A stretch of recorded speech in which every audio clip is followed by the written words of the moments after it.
Sementara dia bicara tentang Palestina, tapi perilakunya tidak memberikan contoh kepada kita. Bagaimana tidak pernah menegur seluruh tim yang ada di sekelilingnya. Kenapa kalian harus memamerkan jalan-jalan saya terus? Bukankah ini melukai perasaan umat Islam? Harusnya kan begitu.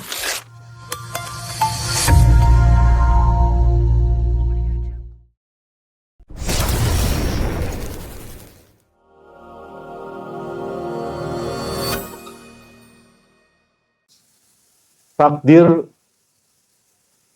di dalam mubasyirat yang bisa gagal atau tertunda atau bahkan diberikan kepada generasi berikutnya, bahwa fungsi mubasyirat adalah kabar gembira. Dari sejak para nabi sampai hari ini, salah satu fungsi mimpi adalah kabar gembira. Baik yang dimimpikan oleh para nabi, para sahabat, para tabi'in sampai hari ini. Salah satu kabar gembira adalah takdir kita ke depan. Itu fungsinya mubasyirat. Dari semua dalil yang ada, baik Quran dan hadis yang sudah kita jabarkan secara utuh, bertahun-tahun, sama. Salah satu fungsi mubasyirat adalah kabar gembira di masa depan. Termasuk di dalamnya kabar gembira tentang takdir.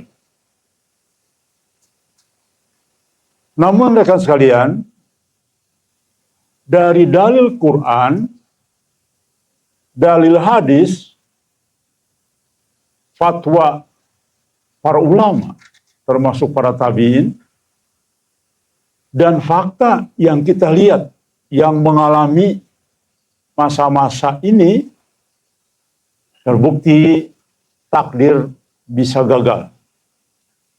Kabar gembira itu bisa gagal, tertunda, bahkan diberikan ke generasi berikutnya. Itu berdasarkan dalil Quran, hadis, dan fakta yang kita bisa saksikan hari ini. Kita sebagai saksi mata yang betul-betul sangat mendalami tentang mubasyirat atau mimpi. Itulah yang akan kita bahas pada pagi ini. Rekan sekalian, sekaligus ini bahan lampiran surat terbuka yang akan kita berikan kepada Muhammad Qasim dan kepada para helper lain. Insya Allah hari ini atau besok kita akan meng-up di berbagai sosial media surat terbuka ini kepada Qasim dan para pengikutnya. Yang intinya hati-hati. Kalau Anda terlalu yakin tanpa ada usaha, wah saya sudah takdirnya lah, pokoknya mah tenang aja. Takdir saya tuh jadi Al-Mahdi, tenang aja. Jangan lupa, di dalam mimpinya sendiri berkali-kali gagal takdirnya. Dan ternyata ada contoh di antara para helper. Ya. Di mana kita tahu ada takdir nih, saya tahu persis, ada mimpinya. Tapi ternyata ada sesuatu yang menghalangi dirinya dan ternyata betul gagal. Jadi itu hal kedua. Artinya kajian pada pagi ini adalah bagian dari yang akan kita jadikan lampiran surat. Kita sertakan kepada Muhammad Qasim bahwa Qasim, takdir Anda bisa ditunda. Takdir Anda bisa ada sesuatu yang mengganggu kepentingan umat. Kenapa? Karena dia punya misi dan tanggung jawab besar untuk kepentingan umat. Bedanya mimpi Qasim dan kita, mimpi Qasim itu ada jaminan dari Allah, pasti terjadi takdir. Kalau kita tidak ada jaminan. Di dalam mimpinya Qasim banyak bertaburan janji Allah. Pasti tercapai takdirnya Qasim. Walaupun hambatannya luar biasa. Baik hambatan internal Qasim sendiri, maupun hambatan dari luar. Ada banyak mimpinya ya. Tapi karena Allah sudah jamin dia memang akan menjadi Imam Mahdi saatnya. Tapi bagi kita tidak ada jaminan. Saya belum pernah mendapatkan mimpi dari orang lain yang di situ ada kalimat dijamin. Takdirnya Kang Diki itu pasti demikian. Tidak. Baik. Namun karena Qasim ini punya amanah untuk kepentingan umat, terbukti contohlah ketika dapat tugas, lalu Qasim melihat gadis lewat, malah ikut gadis itu. Itu contoh. Bagaimana Allah memberikan satu gambaran, itulah Qasim saat itu dan saat ini.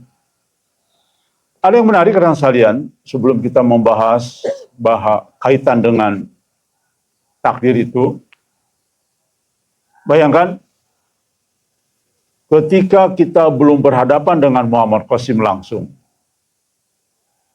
di alam pikiran saya dan teman-teman, ya, dia itu sudah mendekati sempurna pemahaman tentang mimpinya sendiri. Kita berpersepsi itu waktu itu ya. Namun ketika saya berhadapan, ada banyak hal yang ternyata baru paham. Contohlah, kita di sini karena melihat masalah akhir zaman ini hal yang besar, dahsyat dan luar biasa, maka kita ingin berjuang secara penuh. Menutup usaha dan menjual untuk pergerakan. Menjual aset, menjual apa ya. Serius, full time. Karena harus ada yang full time. Saya membayangkan Al-Mahdi pasti lebih dari itu. Karena harusnya dia yang paling sadar. Ya. Harusnya Al-Mahdi itu lebih dari saya semangatnya, kekuatannya, bahkan pemikirannya jauh lebih ke depan. Tapi apa yang terjadi? Saya kaget. Walaupun bukan kecewa, cuma loh, kok tidak sesuai dengan apa yang saya persepsikan. Ketika saya ke Pakistan, apa yang terjadi? Ngajak usaha, bisnis. Saya kan jadi kaget loh.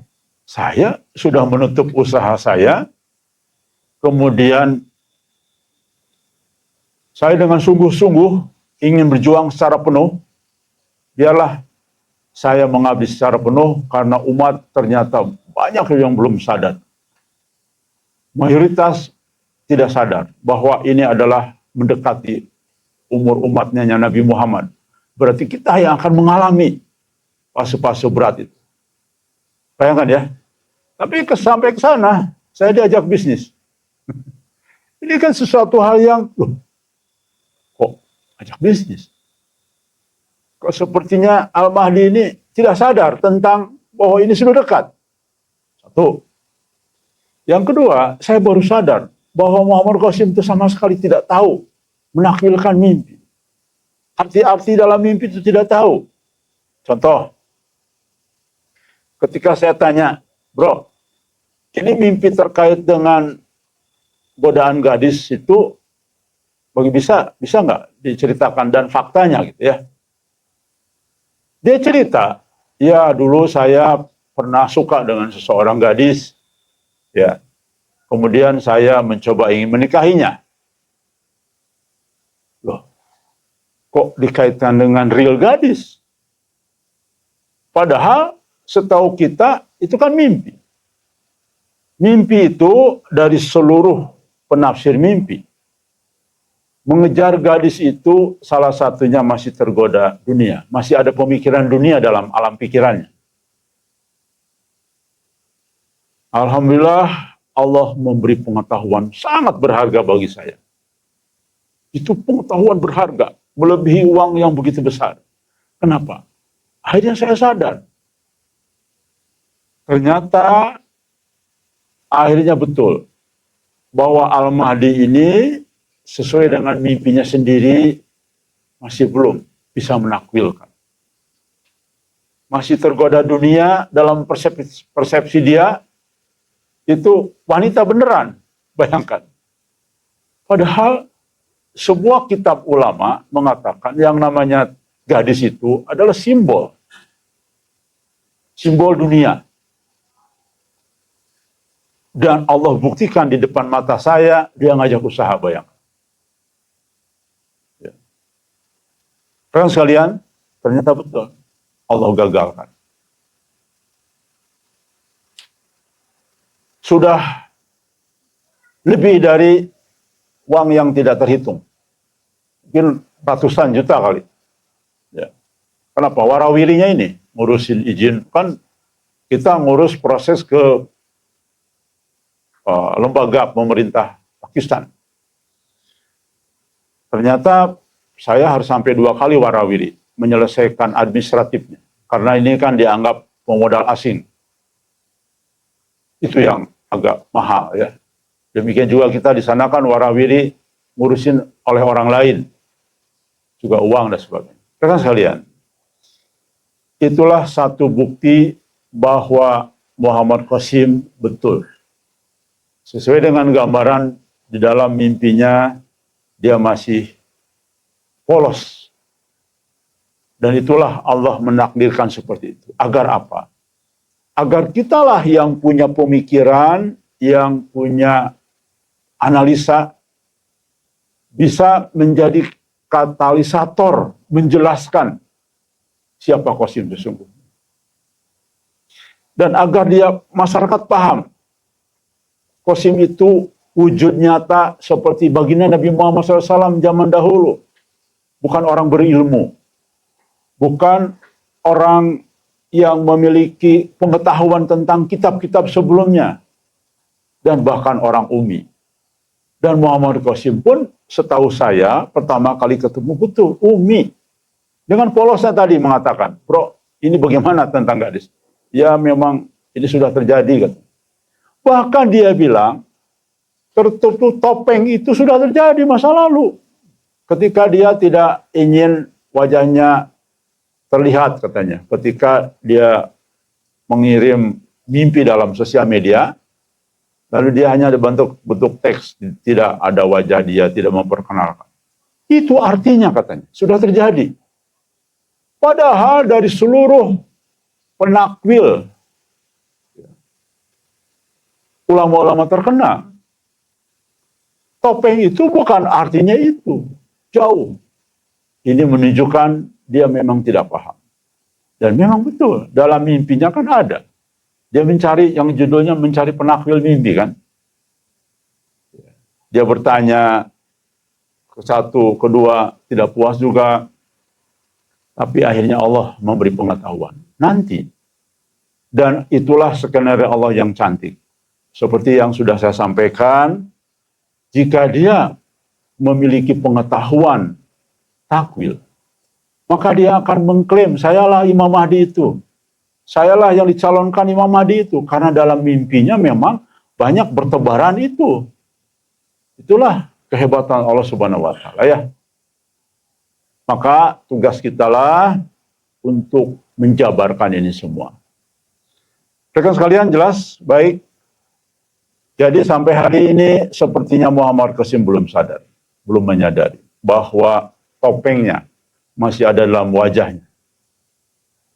Itulah yang menghalangi fakta, sebuah fakta yang terjadi. Mengapa kok Al-Mahdi dibayat hanya 313 orang? Dari dulu itu pertanyaan saya. Padahal umat Islam itu miliaran. Itu pertanyaan 20-30 tahun yang lalu ketika saya mencoba membaca kitab-kitab tentang akhir zaman. Ada satu hal yang aneh, kenapa kok cuma 313 orang? Padahal ini dirindukan oleh semua umat Islam di dunia. Ingin membayat Imam Mahdi. Ya. Dan ternyata terjawab sekarang oleh kita. Pantas. Bagaimana mungkin orang percaya? Ya. Karena ternyata salah satunya adalah dia tidak paham. Betul-betul Allah bikinkan pemikiran yang tidak paham. Mudah menerima omongan orang. Gampang marah. Sensitifnya kayak perempuan. Kayak melebihi perempuan sensitifnya. Salah, makanya salah paham terus dia. ada satu fakta yang tidak mungkin diingkari oleh kita, tidak mungkin dibantah oleh kita. Para petarung awal yang dulu memperjuangkan di awal, yang paling berat tuh orang pertama, kedua, ketiga, itu yang bagaimana menyampaikan Qasim. Kalau sekarang lebih mudah. Begitu banyak orang yang percaya. Dulu berat. Rekan sekalian, yang awalun, para petarung awal, semua bisa ranjang dengan Qasim. Bagi orang yang punya akal, pikiran yang jernih, tidak berpikir dari sisi dengkul, maka tahu sebabnya. Ini pasti ada sesuatu yang salah dengan Qasim. Semua, hampir semua loh. Perhatikan, orang-orang awal yang berjuang di awal, bahkan Arif Brunei yang pertama kali percaya, ya, dan Qasim mengakui orang yang pertama percaya itu di dunia itu Arif Brunei, yang dia akhirnya tidak kerja, bayangkan, hanya bikin video aja terus. Kemudian dia tampil sendiri, bergerak di sosial media sendiri, padahal dari Brunei, bukan dari Indonesia. Sejak lama pisah ranjang. Saya tanya, kenapa bro kok demikian? Nanti intinya kamu akan merasakan bahwa Qasim itu memang sesuai dengan mimpinya sendiri. Saat ini adalah orang yang sulit, orang yang salah jalan, orang yang nantilah dirasakan. Ternyata betul. Nah, rekan sekalian, inilah alasan mengapa kita membuat kajian ini.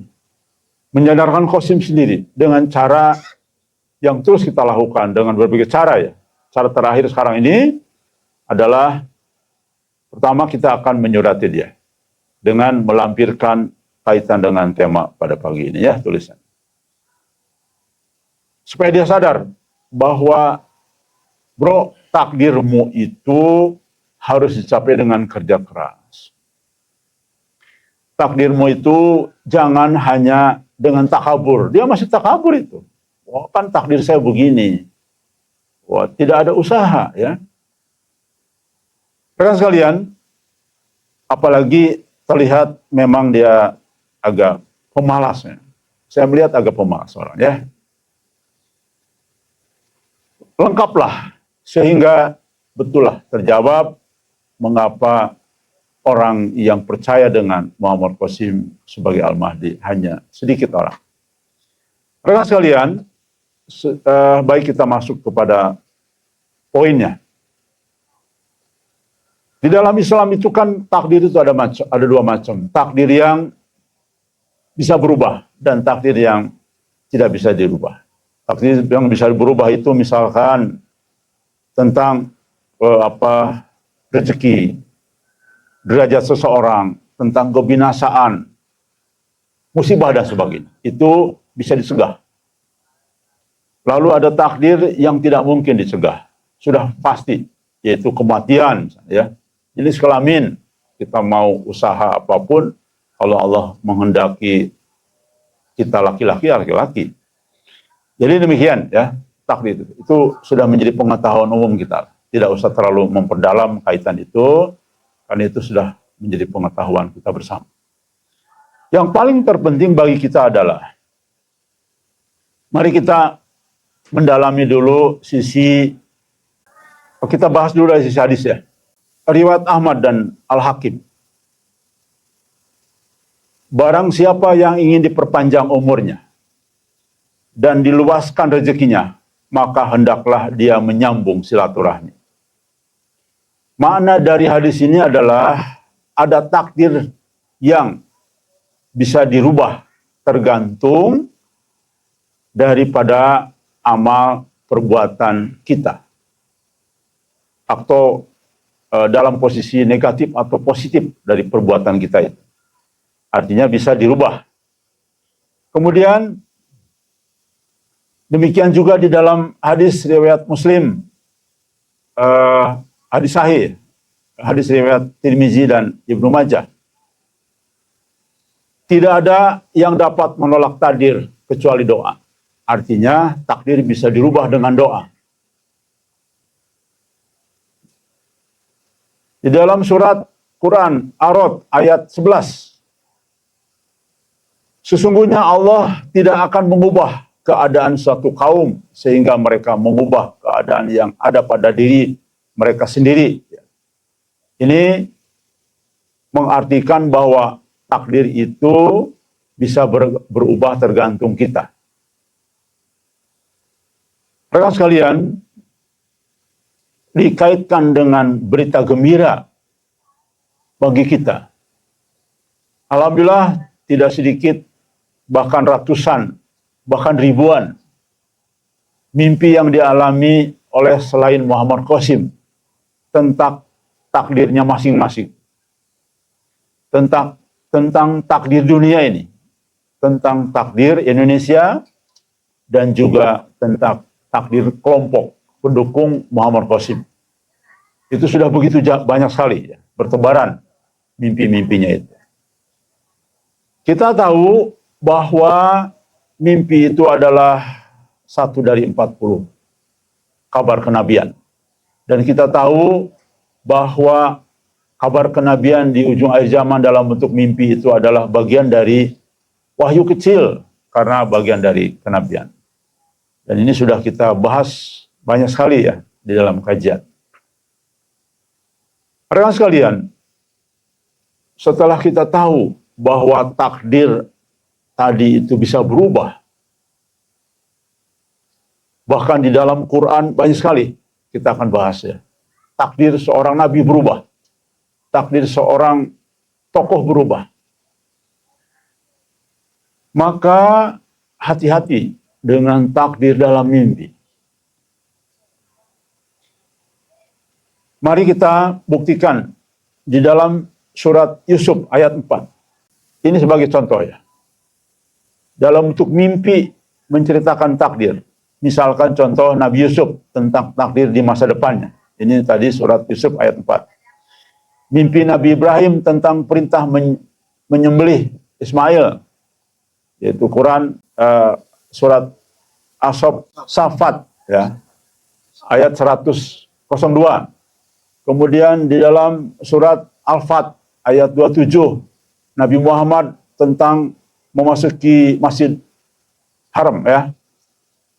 Itu kesimpulannya bahwa mimpi bisa menjadi petunjuk takdir, namun bukan jaminan mutlak akan terjadinya tanpa syarat. Rekan sekalian, ternyata takdir itu sifatnya progresif. Jadi takdir itu adalah ada yang tetap, ada yang bisa berubah, tapi ternyata ada yang progresif. Apa itu progresif? Misalkan di dalam surat Maryam 76, dan Allah akan menambah petunjuk kepada orang yang telah mendapat petunjuk. Progresif sifatnya.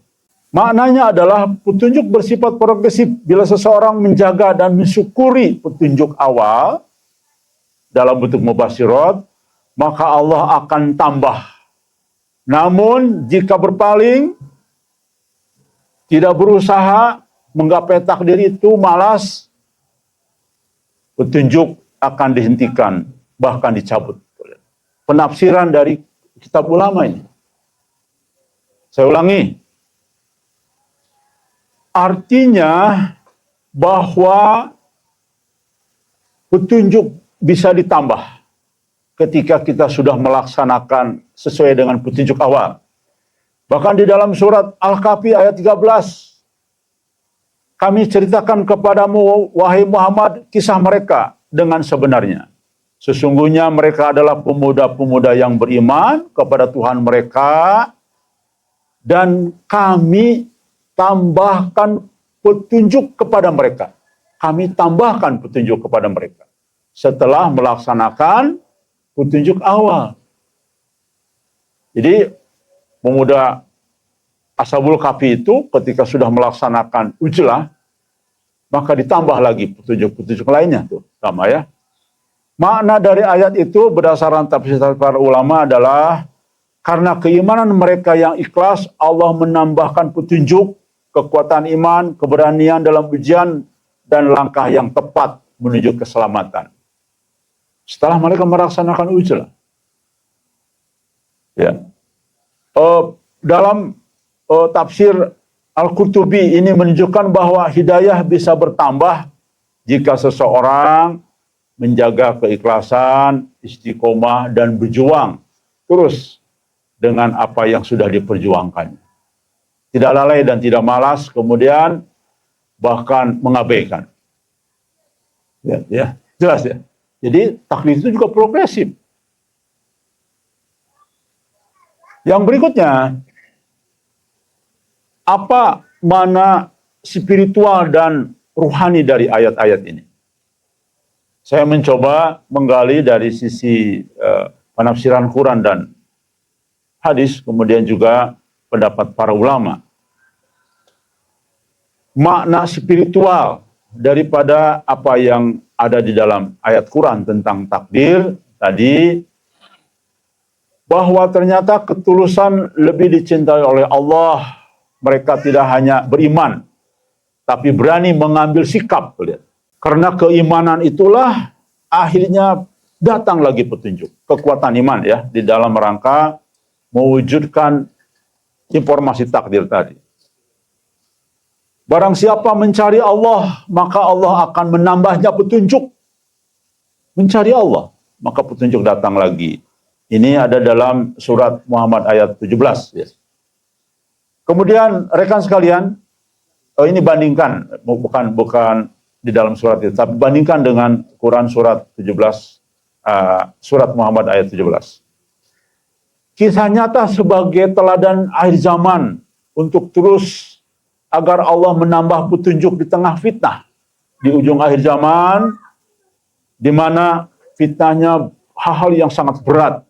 Baik itu nanti fitnah Dajjal, ya, tentu fitnah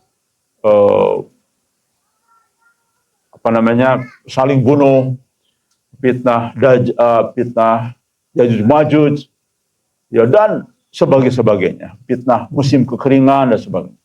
Ini adalah bagian dari kisah nyata teladan untuk kita pelajari bersama. Ayat-ayat tadi baik dalam Quran dan hadis adalah bagian dari pembuka kisah untuk menjadi simbol ya dari konteks manusia yang ingin ujlah di ujung akhir zaman. Nah, kemudian dikaitkan dengan hikmah. Kalau tadi kan lebih kepada pesan spiritual. Lalu kemudian apa hikmah di balik apa yang disampaikan oleh Allah Subhanahu wa taala dalam kisah-kisah Al-Qur'an tadi? Pertama, keimanan pemuda-pemuda yang betul-betul melaksanakan ujlah adalah sangat berharga di mata Allah sampai masuk dalam Quran. Bayangkan kisah pemuda Ashabul Kahfi itu diabadikan dalam Quran. Berarti ini apa yang dilakukan kisah nyata sebagai sebuah wujud lebih mencintai Allah daripada mencintai dunia dan makhluknya. Ini sangat amat dihargai oleh Allah Subhanahu wa taala sebagai langkah yang luar biasa. Maka diabadikan di dalam Quran. Allah tidak hanya menerima iman, tapi membalasnya dengan tambahan hidayah dan petunjuk. Jadi ketika kita sudah mampu melaksanakan perubahan diri, maka tidak hanya menerima iman kita. Menerima, tidak sebatas itu. Tapi juga menambah dengan hidayah dan petunjuk lainnya. Dan itu kita rasakan betul. Jadi ketika saya dan kita belum ujlah, petunjuk tentang kita ini relatif miskin, langka sekali. Namun luar biasa ketika kita sudah melaksanakan ujlah, maka Masya Allah saya katakan banjir petunjuk bagi kita. Hampir setiap hari ada saja yang bermimpi tentang kita, tentang saya dan tentang perjuangan bersama ini. Ini adalah bagian dari fakta di dalam Quran kebenaran, ya. Kisah nyata ini menjadi pedoman dalam menghadapi sistem, ya, di ujung akhir zaman yang relatif menolak tauhid murni dan terseret dengan keimanan yang sudah bercampur aduk dengan keimanan orang-orang lain, ya. Berikutnya apa? Dari hikmah apa yang disampaikan dalam riwayat-riwayat Quran tadi. Keberanian untuk meninggalkan zona nyaman demi mempertahankan iman dan langkah menuju keberhasilan akhirat. Tuh lihat. Ya. Jadi meninggalkan zona nyaman. Maka dari itulah saya ingin mencoba jalan lain, mengingatkan Muhammad Qasim, ya, dengan surat terbuka biar orang baca semua. Apa di balik hikmahnya ini semua, ya, dan dia harus segera sadar. Sementara dia bicara tentang Palestina, tapi perilakunya tidak memberikan contoh kepada kita. Bagaimana tidak pernah menegur seluruh tim yang ada di sekelilingnya. Kenapa kalian harus memamerkan jalan-jalan saya terus? Kenapa kalian harus memfoto kemudian menyebarkan ke sosial media ketika hanya makan-makan terus? Bukankah ini melukai perasaan umat Islam? Harusnya kan begitu. Tapi karena sama-sama sedang terpenjara Dajjal, yang ada, ya sudah, produknya juga demikian. Beda, insya Allah dengan kita, yang sudah ujlah, yang sudah banyak mendapat petunjuk tambahan dari Allah Subhanahu wa Ta'ala, ya. Sehingga kita menyadari bahwa kita memang harus keluar dari zona nyaman, karena sejarah membuktikan tidak ada satupun orang yang dapat petunjuk, tidak ada satupun orang-orang yang telah syahid itu berada di zona nyaman. Bahkan kemarin Ustaz Abu Fida menjelaskan, bayangkan, sudah hari pertama nikah, ketika ada panggilan jihad, berangkat juga. Itu kan jauh dari zona nyaman. Jadi alangkah bodohnya, ya, seseorang yang ingin masuk surga dengan surga yang tertinggi, lalu kemudian hidupnya masih ada di zona nyaman. Nah, demikian juga dengan contoh Muhammad Qasim yang kita lihat. Dan ini sudah terbuka sebetulnya. Tidak perlu dibahas pun sebenarnya sudah terbuka. Jadi, jangan dibilang saya menjelek-jelekkan. Justru Andalah yang membuat produk yang akhirnya justru orang tidak mengenal siapa itu Al-Mahdi.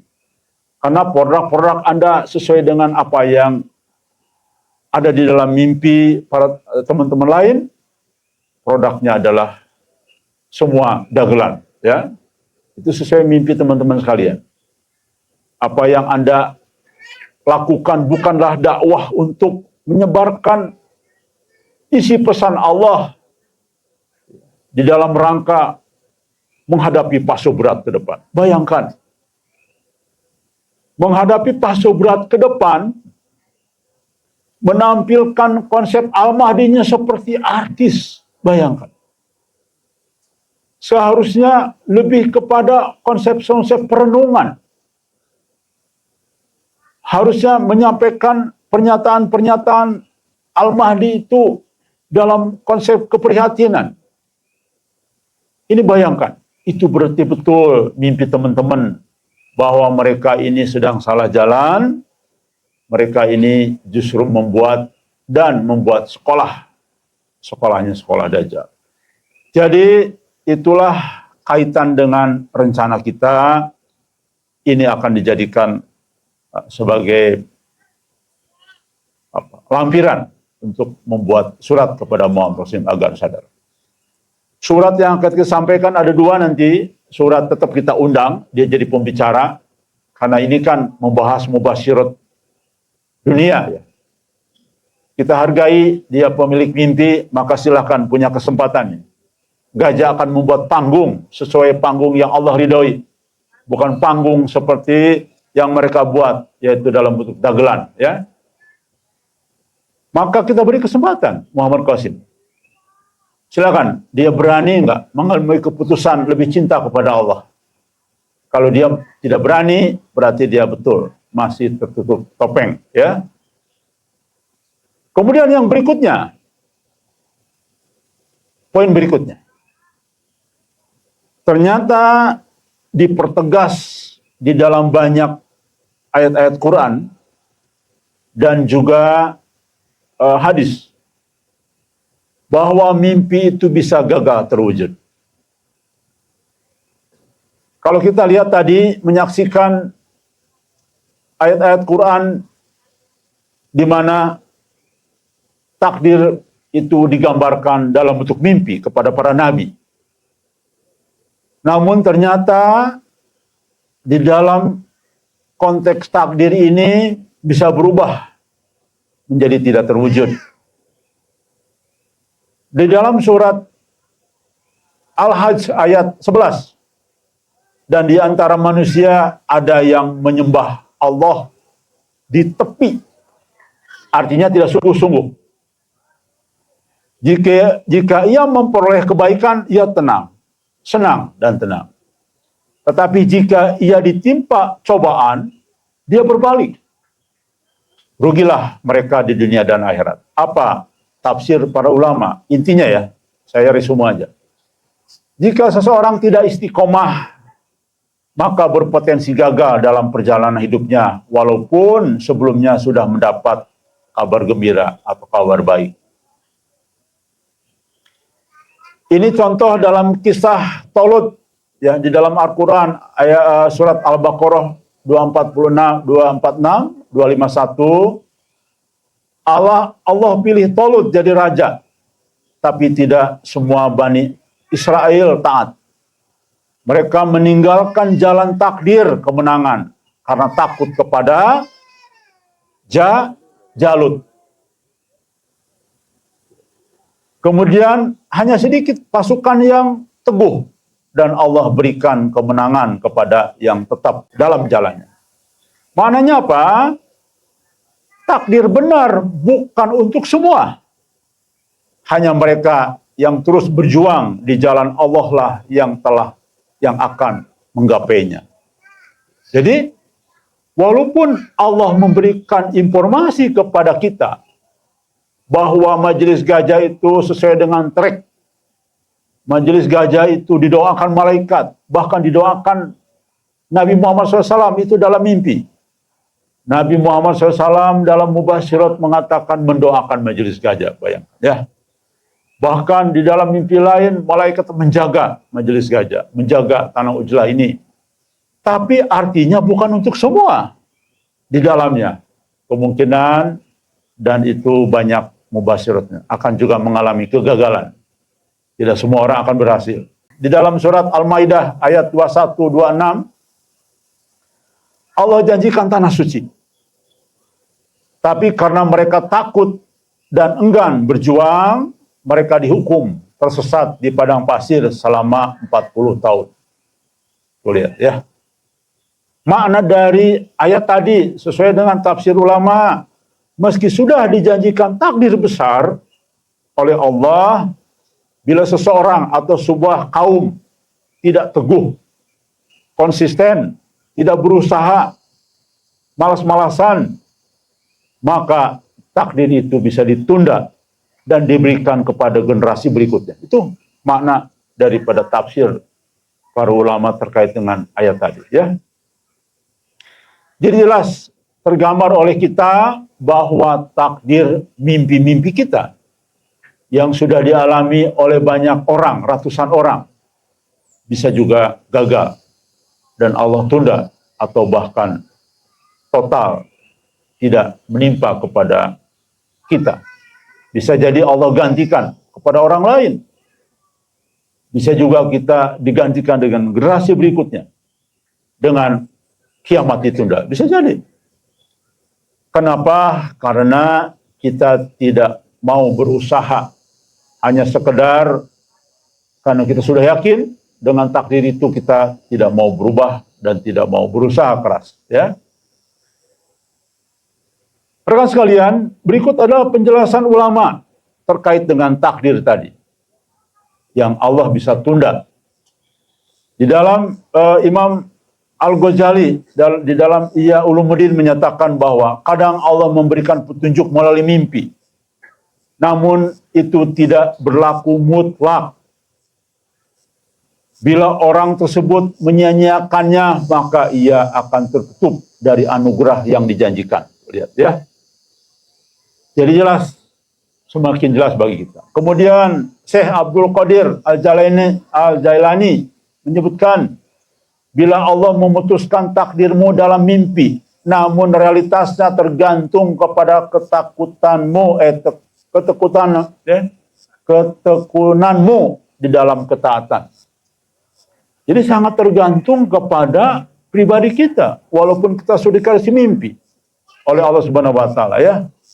Tergantung ketekunanmu dalam ketaatan menjalankan berbagai ibadah ya.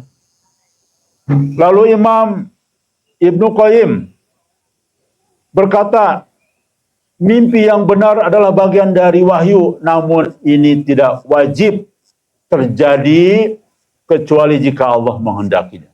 Nah, ini contoh terhadap Muhammad Qasim. Walaupun misalkan memang Muhammad Qasimnya malas, bahkan terjebak di dalam penjara Dajjal, tapi dalam mimpi Qasim, Allah akan selamatkan Qasim. Seterpuruk-puruknya Qasim, Allah akan selamatkan. Itu janji Allah. Tapi tidak dengan kita. Maka para pengikutnya Muhammad Qasim, jangan melakukan satu langkah yang mirip dengan Muhammad Qasim, karena seolah dia sudah tahu takdirnya di masa depan ya. Imam Al-Qurtubi di dalam tafsir Al-Jami' dia mengatakan, orang yang ditempatkan sebagaimana isyarat kebaikan ya, termasuk di dalamnya mimpi, maka wajib dia syukuri dan jaga dengan amal. Lihat. Jaga dengan amal. Dengan perbuatan. Dengan langkah maksudnya ya. Bila ia berbalik dari itu, artinya mengabaikan, malas-malas, melanggar dan sebagainya. Melanggar, apalagi melanggar ya. Syariat Islam. Bisa jadi isyarat itu berubah menjadi hujah dan kebinasaan. Bayangkan. Menjadi hujah atas kebinasaannya. Berbalik. Kenapa? Ingat, ada kaidah. Bagaimana dosa orang yang punya ilmu tapi tidak mengamalkan, dibandingkan dengan dosa dan akibat orang yang tidak berilmu dan tidak melaksanakan. Maka jauh lebih berat orang yang berilmu tapi tidak melaksanakan. Sama dengan ini. Sudah dikasih petunjuk oleh Allah kepada kita. Artinya Allah mengistimewakan kita karena banyak petunjuk. Tapi kita tidak berusaha meraihnya daripada orang lain yang tidak mendapat petunjuk dan tidak melaksanakannya. Karena memang tidak dapat petunjuk. Itu kaidahnya ya. Jelas. Ibnu Athaillah ya di dalam Al-Hikmah, kitab Al-Hikmah. Tanda bahwa engkau akan sampai kepada takdirmu adalah tetapnya engkau dalam jalan atau suluk. Bila engkau keluar dari jalan, maka bagaimana mungkin engkau akan sampai? Sama kan? Baik, kita analisa dari makna-makna yang disampaikan oleh para ulama tadi. Artinya mimpi itu bagian dari petunjuk, sudah diakui semua oleh para ulama ya.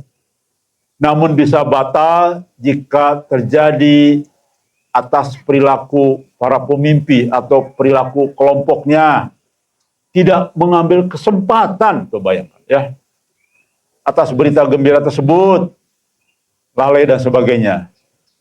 Bahkan menyimpang dan melanggar syariat Islam. Mimpi-mimpi bisa jadi bukti rahmat. Tapi jika disia-siakan, justru akan menjadi bukti jalan kepada kecelakaan seseorang. Orang yang menerima petunjuk tapi kemudian malas atau bermaksiat bahkan kepada Allah, maka itu adalah jalan bukan takdirnya, tapi justru melawan takdirnya. Saya kira jelas sekali dari apa yang disampaikan di dalam Quran, hadis, dan pendapat ulama ya. Ada satu hal yang penting. Ini kaidah usul. Petunjuk ilahi tidak bersifat fatalistik. Para ulama sepakat bahwa apa kaidah usulnya? Kehendak Allah, baik dalam bentuk mimpi atau petunjuk lainnya, tidak serta-merta menjamin sesuatu akan terjadi tanpa syarat. Ini penting ya. Sekali lagi, kehendak Allah, petunjuk, kehendak Allah dalam bentuk petunjuk, tidak serta-merta menjamin sesuatu itu akan terjadi tanpa syarat.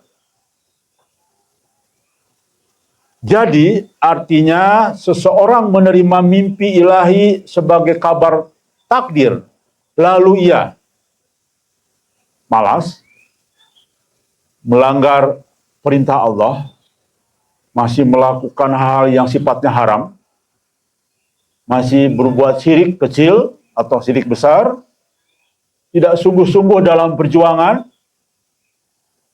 ya, bahkan cenderung sombong. Wah, saya udah ditakdirkan begini, pastilah terjadi. Nah, itu kan sombong. Maka ia pasti gagal dalam meraih takdir. Karena Allah Maha Adil, lihat. Allah Maha Adil dan tidak memberi keistimewaan tanpa usaha. Dahsyat ya. Itu kaidah usul. Jadi rekan sekalian, betullah dari fakta sejarah riwayat Quran, riwayat hadis, dan fakta sampai hari ini, tidak ada satupun konsep mujahid hanya dengan biasa-biasa saja. Bahkan konsep meraih itu harus dengan berdarah-darah. Konsep meraih itu harus dengan menderita. Konsep meraih itu harus dengan kerja keras yang di luar standar. Bahkan pengorbanan kepada ayat Allah. Lebih mencintai Allah atau anak istrimu atau suamimu. Tawaran yang paling tinggi Allah sudah tawarkan. Dan tidak mungkin meninggalkan anak istri, suami, dan keluarga yang tidak mau sejalan dengan kehendak Allah di ujung akhir zaman ini adalah pilihan yang paling sulit. Pilihan menyakitkan. Pilihan yang di luar nalar manusia umum. Kalau bagi orang-orang yang tidak paham ini, pasti kita dianggap gila, kita dianggap zolim, kita dianggap orang yang paling tidak normal. Lebih memilih perjuangan daripada keluarga dan istri. Ya. Jadi tidak mudah dan itu adalah hal yang sangat menyakitkan. Ya, sangat membuat kita tidak mudah. Terakhir, kisah dalam Quran ya, menyadari kekeliruan berbalik takdir azab menjadi baik. Nih lihat. Maka apa yang harus kita lakukan ini? Yang belum sadar, baik Qasim, helper-helper lain, atau siapapun lah. Kita juga di sini. Allah itu maha penyayang, maha kasih, bayangkan. Kita sudah berbuat salah pun, ya kayak ke Qasim. Bayangkan. Orang tidak akan mungkin percaya. Mustahil percaya dengan informasi yang terus dibuat oleh tim dagelan di sekeliling Al-Mahdi. Mustahil Al-Mahdi. Lihat, Palestina begitu menderita. Orang-orang suci dibunuh. Sementara masa Al-Mahdi kayak begini, masa calon Imam Mahdi kayak begini, oke lah mereka percayain calon, belum jadi Imam Mahdi. Tapi menjadi mustahil. Masa Imam Mahdi jalan-jalan di kebun teh, jalan-jalan di tempat indah, main gokar, lalu kemudian kayak peragawan lagi, kemudian waduh, lalu kemudian kemarin ditampilkan Muhammad Qasim lah ada di kebun teh lalu pakai lagu-lagu India yang ada musiknya, yang ada tabuhan alat musik, coba bayang. Itu betul-betul dahsyat tanpa disadari oleh Qasim dan oleh mereka bahwa justru mereka semakin jauh dari kehendak Allah, ya. Dahsyat itu. Lihat, coba, mari kita berubah. Majelis Gajah kurang sayangnya apa kepada mereka? Kurang sayangnya gimana kepada mereka? Walaupun mereka sudah menyesatkan Qasim, mereka sudah memerosokkan Qasim kepada jalur yang salah, tapi kita masih mau mengingatkan. Berubahlah, karena di dalam Quran juga Allah terus memberi kesempatan untuk merubah takdir yang buruk menjadi takdir yang baik.